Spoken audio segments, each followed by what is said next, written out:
Sorry, everyone that's watching currently. We're going to go live shortly. I don't think anyone's there at the minute.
Ooh, exciting.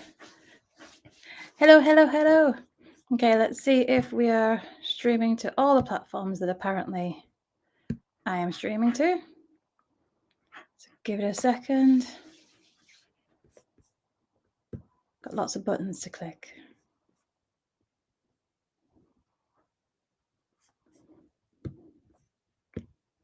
So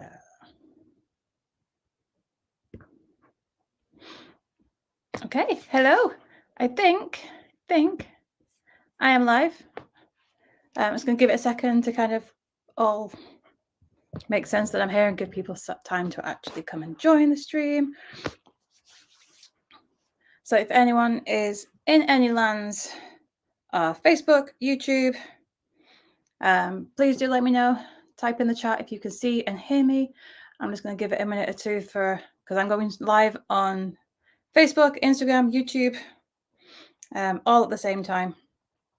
So if you can hear me, let me know, and I'm going to try and see if I can monitor multiple things at once, which in theory I should be able to do fine.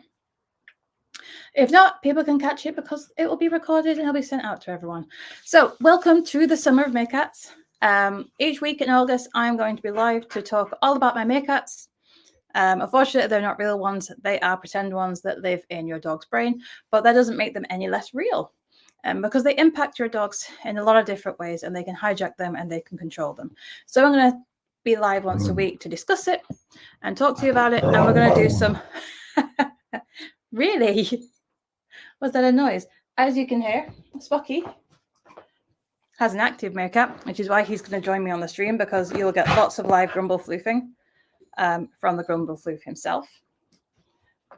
So we can do some live training to let you know how to help your dogs to control their meerkats when they're being a little bit on the grumbly side. So, as an introduction, for those that don't know about me and my meerkats, the meerkat is an analogy that I've created to help pet owners and professionals to understand a little bit more about the emotional hijacking that can happen in our dogs when they get a little bit unsure, when they get triggered by something or upset by something. There's lots of kind of different things that go on in the neurobiology of what happens there. To make it less complicated for everyone, I just kind of call it their meerkat. So what can happen is our meerkat can hijack our dogs. They can take over. They can make them do things that they don't necessarily want to do. They might fight, flight, freeze, fool, and fawn. They're our main active meerkats, right? And they're the ones that tend to really kind of stand out for a lot of dogs. A lot of the clients that we see are going to have active meerkats. Alert meerkats. Do you want to continue? Really? Okay, thank you. So dogs that have alert meerkats generally are more, they're able to focus, they can respond to you, but they do get a little bit on the kind of grumbly side, as you've heard. So there are three main types of our meerkats. We've got our alert, active meerkats that I mentioned that are fight, flight, freeze, fool, and fawn. We have our alert meerkats, which is Spock here. And alert meerkats are kind of up on sentry duty. They hang out with our dogs all the time. And if they hear something they're a bit unsure about, they tend to be like, what's that? But our dogs are still in control. So as you may hear, that Spock has heard a noise outside and he's grumbling at it because that's what his alert meerkat makes him do. However, he's still thinking, he's still in control. He's still happily taking treats from me. Can you show people? Yeah. So he's still there. He can still control his meerkat. He's really good at it. Then we have dogs that have calm meerkats, and calm meerkats are the best because they're basically asleep. And these are dogs that are just really chilled out. They can do a lot of stuff because their meerkats they feel nice and safe in the environment. They don't want to take over. So how can we help our dogs with their meerkats? Oh gosh, I can see people sharing my post. Hello, new people that are going. So when we're looking at this, we want to try and help our dogs. And the way that we help them with their meerkats is to help control their arousal levels.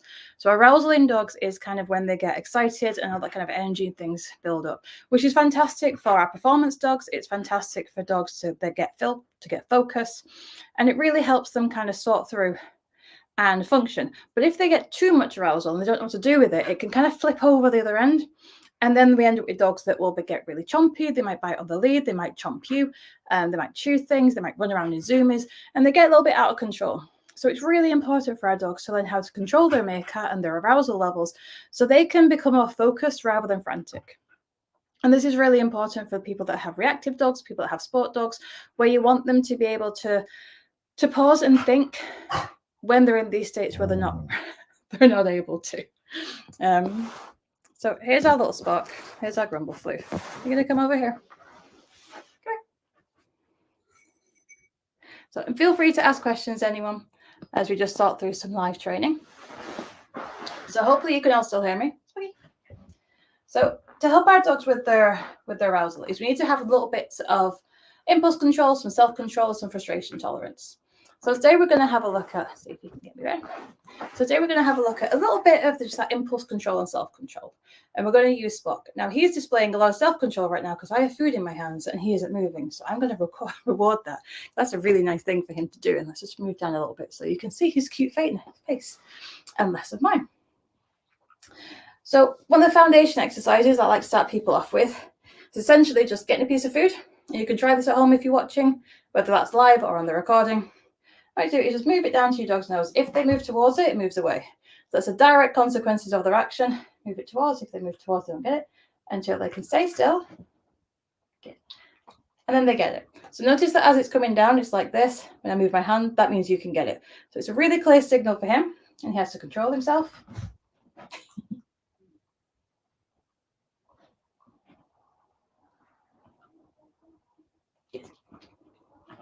And generally, most dogs, it takes about 2 or 3 attempts. Good. See how he moved back then? So this is him trying his best to control his little grumble floofness. Good. It's a really easy exercise. It doesn't take a lot of brain power. And nothing that I'm going to do nothing that I'm going to do on the streams is rocket science. It's all dead easy, nice and things that you can follow, you can do live. It's relatively simple. If you're a bit unsure about your dog's chomping you, good boy, go on. If you're a bit unsure about your dog's chomping your hand, move it up a little bit. Then you can start off with a food bowl and go, okay, can we lower a food bowl down his stairs? So it gives you a little bit of protection. I'm just going to check any chats to see if anyone has any questions or comments. Spock has all the comments. I know, sweetheart, I know. So, okay. So welcome new people. I can see there's more people joining. The longer I'm live, I think people are just going to keep on coming. So I'm just going to keep on talking because that's what I do best. Isn't it, Spocky? So the next one I'm going to do is, this is a fantastic game that Spock loves to play, and it's great for impulse control. So it helps with that initial kind of burst to want to do something. And this was first shown to me, I think, by Jane Alden. And it's Mousy Mousy, which Spock loves. So the idea of Mousy Mousy is that you have some food, you have something over it. So the food is a mouse. If the dog comes towards it, the mouse stays in its hole. If they move away, you flick it towards them.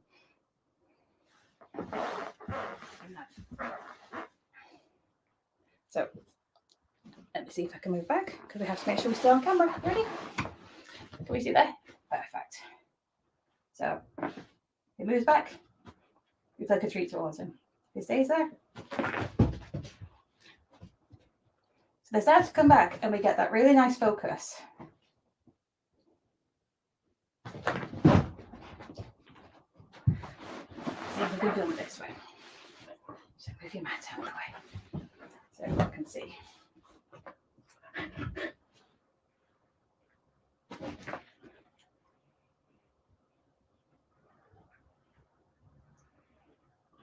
Is that the cat? Oh no. So give it a go with your dogs. And we're not saying anything to them. All we're doing is just waiting for them to learn that if they move away, are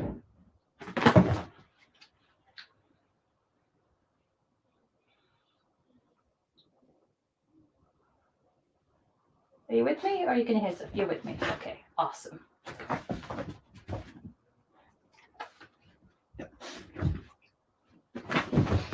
They don't have to lie down for this exercise.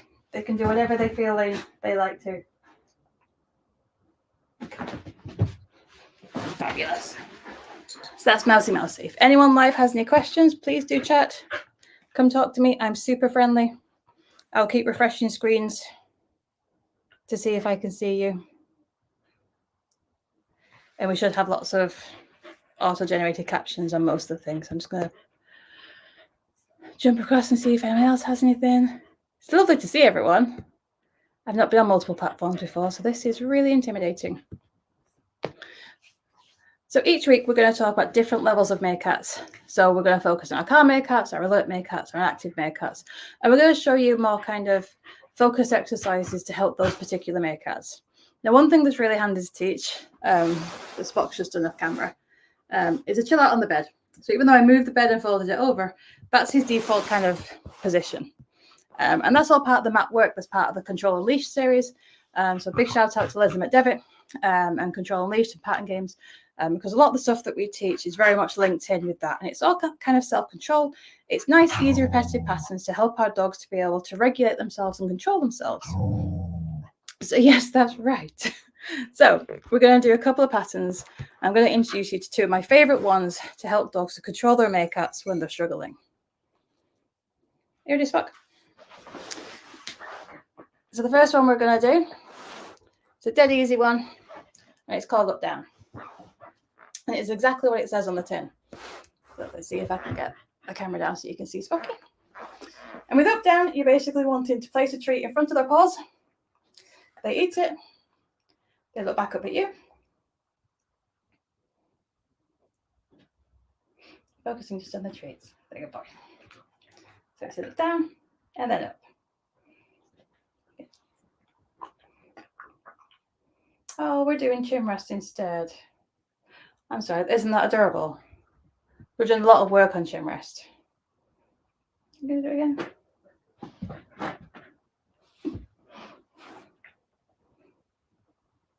Oh, we're actually playing up down now. Okay. There we go. Isn't that cute? That's adorable. It's not what I wanted, but it's adorable. Okay. So to help him, I'm going to change my position because we don't want dogs to struggle. So then he has to look up at me. So just so he knows that we're switching back to up down. Between his paws. There we go. So we get that really nice pattern of eating something and looking back up. Eating something and looking back up. Then I'm going to move him away so he can reset himself. Come back. Eat something. Look back up. And it's a really, really simple movement. It's not a difficult exercise at all. But it's really repetitive. And it's fantastic to give dogs something to do in the moment while another dog might pass if the scary thing's going on, just to get our dogs to kind of focus on us a little bit. Oh, it's nice and simple. It's dead easy and our dogs can just calm down. I tend to find it has a little bit of a calming effect on a lot of dogs. So if they're kind of going from calm to alert Meerkat or alert to active, it's a good one to kind of go, let's just go into this pattern. They don't have to think. The criteria is eat the food on the floor, look back up at me. Eat the food on the floor, look back up at me. And it's a nice, simple pattern for them to go into. The next one I want them to go through, I would like to go through, here's our Spocky, is ping pong. And ping pong's slightly different. We still want the reorientation to us, and then we throw our treat out to the side. So 1, 2, 3. And they come back to the middle. We go out to the side. They come back to the middle. We go out to the side. They come back to the middle. You get the idea? And they don't have to do anything. They just need to come back to the middle. So this is a great one if you've got dogs that are passing next to you, if you've got people that are moving past. If you've got dogs that are a little bit on the anti side and they need to move. Just collecting some more. Hold on.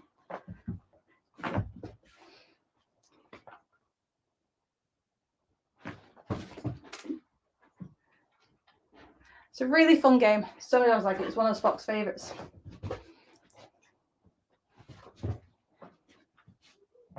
You can do it standing, you can do it sat down, you can do it from wheelchair.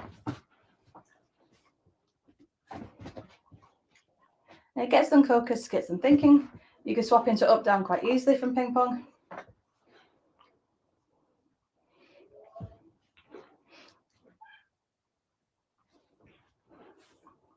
Okay. I'm just going to wait. And Spock's got a really good default behaviour. So whenever we stop doing something, he will default into a down, as you may have noticed. So we can start to wind him up and cool him down a little bit. Well, that was silly. Okay. And while it's down there, I'm just going to count gently. Just get him to stay there and just calm down a little bit. So we've got him to be organized and active. And now, okay, can you calm down?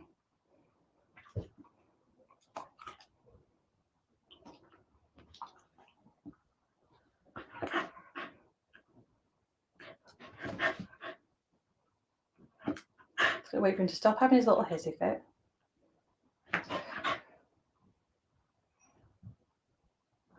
Good. I'm going to be a little bit calmer. And then we can go back to ping pong. Feet to the side. Feet to the other side. Feet to the side. Feet to the other side. So we're winding it back up again. He gets to play. He gets to move. Then we're going to stop. Back into default behavior. And then build some duration. Good. So we start to get that calmness back down. And it's a really simple exercise. It's not a difficult thing to do at all. Good. But it does take practice. As you saw earlier, Spock sometimes will still do the chompy thing when he gets a bit frustrated. Good. We're going to start to build duration on that. Good.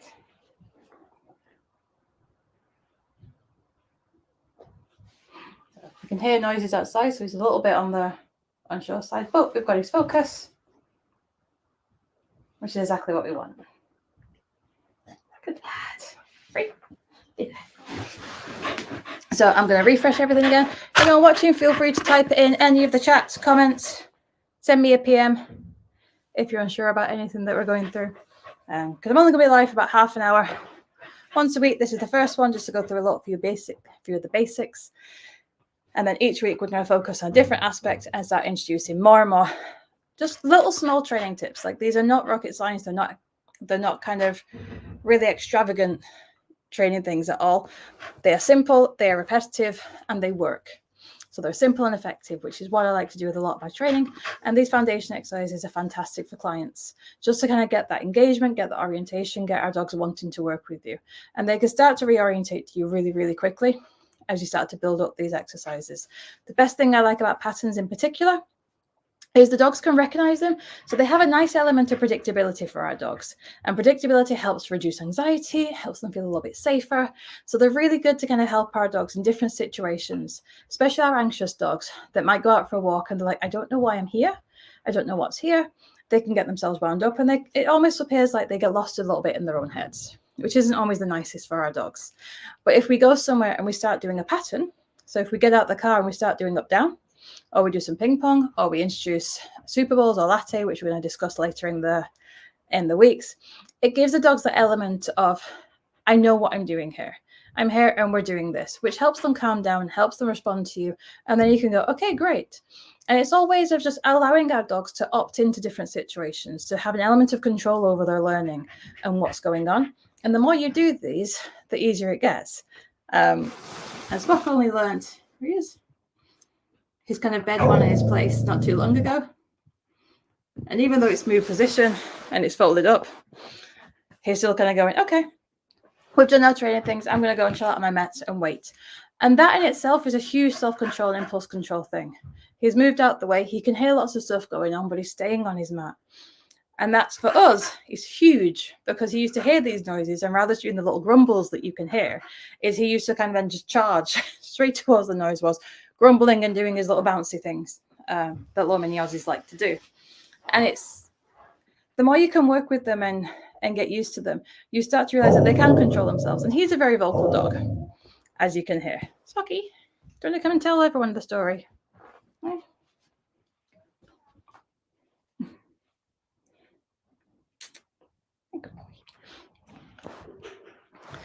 So he kind of learns that if he grumbles at stuff, he can control himself a little bit better. Okay? And it makes him feel better to grumble at everything, which is fine because sometimes I want to grumble at the world too. But it's how he kind of expresses himself, and he's not kind of being aggressive. He's not being nasty. He's not about to bite anyone when he's in these situations. He's just doing his own little grumble floof thing because that is what he does. And then he settles himself back down, which I think is a lovely thing for him to start showing. Good. So even though he hears things outside that he's grumbling at, he's still kind of engaging. He's still paying attention. He still wants to.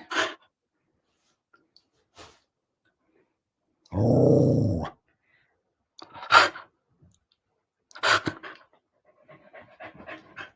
Good lad. And that's how he controls his Meerkat. Is that you allow them to kind of, what I don't want to do with these dogs is kind of hide things from them. We don't want to kind of just distract them with food all the time, because otherwise they're not aware of things. We want them to actually engage and be aware of what's around and go, oh, not sure about that. It's not a problem. I'm fine. Oh, I'm not sure about that. It's not a problem. I'm fine. Until they just start to fade out everything that they thought was a problem, because they are safe and they are fine. But we need to make sure that we provide that environment for them so they do feel safe and they are fine. You will always have residual behaviors. So for Spock, he will now grumble at everything. And I may have accidentally, on purpose, rewarded a lot of it because I find it adorable. So he does it a lot, which is why we call him the Grumble Thief, because I just think it's a cute thing. But it's also a fantastic way for him to communicate to me that he's aware of something in the environment that he's a bit unsure about. And then he'll check in with me, as you've seen, and go, not sure about that. He'll check in with me. I can then go, it's fine. Let's come and do this, or let's play some pattern games. Or if I don't do anything, as we saw earlier, he'll kind of go, okay. And then he'll go back onto his mat or his bed, or he'll go and chill out somewhere because it's not something that was overly worrying for him. So just to recap, for anyone that is just joining us, we have been discussing all about our dog's meerkats. So they have 3 main lots of meerkats, and you can find this presentation that I did for the Control and Leash conference, Unleash the Rainbow. I'm not sure if the recordings are available or not,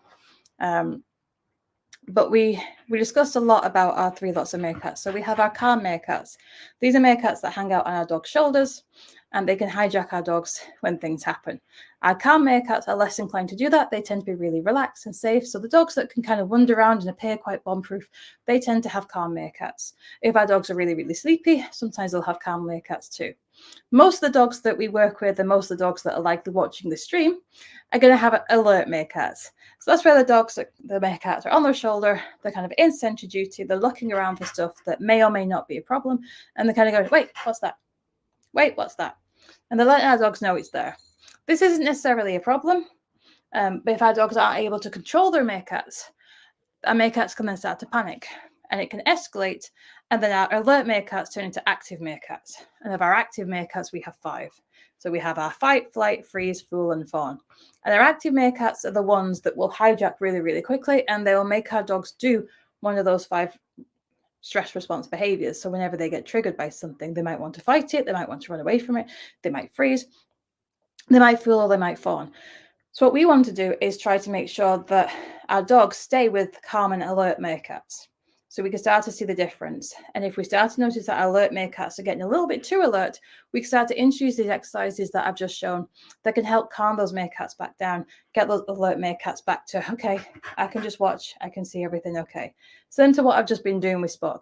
So if I hadn't taught him what he knows, chances are he'd be running around barking at all the stuff. But because we've been working on this and he can control his meerkat to a degree, he's not perfect by any means, he makes mistakes, as we all do.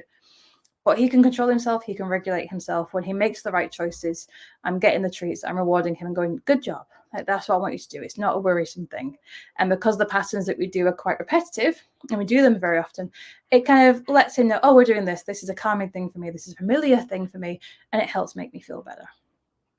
The exercises that we have gone through is we have done some focus exercises on can you control yourself around food. So I will go through them just one last time. Here it is, Spock. Look at that. So it's like, can the food come down to the nose? Good. Good. So they're just controlling themselves that little bit. If they move towards it, the consequence is instant. And the more you practice with your dogs, the better they get. Good. So that's our first one that we did. Then we switched to our mousy. So I'm going to get him to move away so I can get our mice out. So he'll recognize this straight away.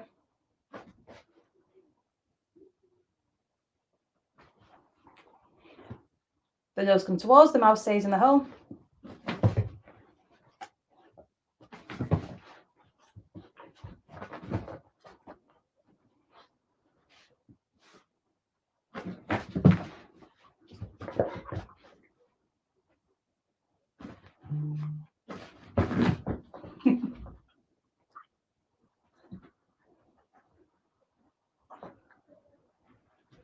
Pretty sure you ate it, mate.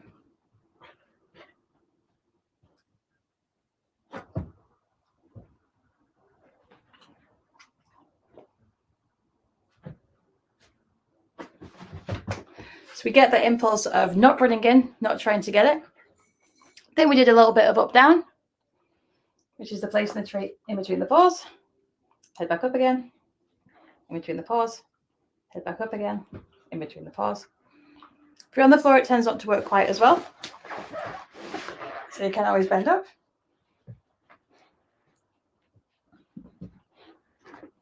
It's a really simple pattern that gets them focusing on you really easily.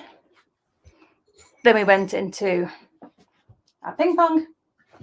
She's dropping the treats to the side. They come back to the middle, back to the side, back to the middle, out to the side, back to the middle. And then to help him control his meerkat, we'd then pause when he came back to the middle. And then he'll offer us his default behavior, which for him is lie down. And I like to watch the tail. When the tail's calm, that shows that he's trying to calm himself down. For dogs that know how to take a deep breath, it's a good one to teach, which we can do in our stream on calm meerkats.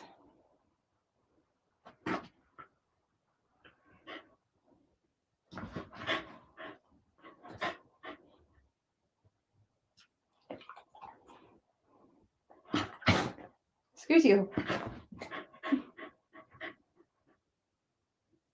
Good. Good there. So in those bits, whenever he has his little chompy moments, I let him kind of work through it for a little bit, and then I'm looking for his nose to see if he's actually breathing to try and regulate himself and slow down his tail. And then, because we've stopped, he's now gone back onto his bed. So the more you can kind of practice these things, the faster they get, the more our dogs can learn how to control themselves, which then helps them to control the meerkat, which stops them being able to hijack because they can practice it on a regular basis and becomes really familiar with them. So I hope my little stream has helped you. We'll be back next week and the week after and the week after, only for 4 weeks to give you an insight into the kind of stuff that we discuss and talk about within my community. So I hope everyone enjoyed this. If you didn't, send me an email, let me know why. If you did, tell other people about it, see if they'll enjoy it too. And hopefully I will see you all next time.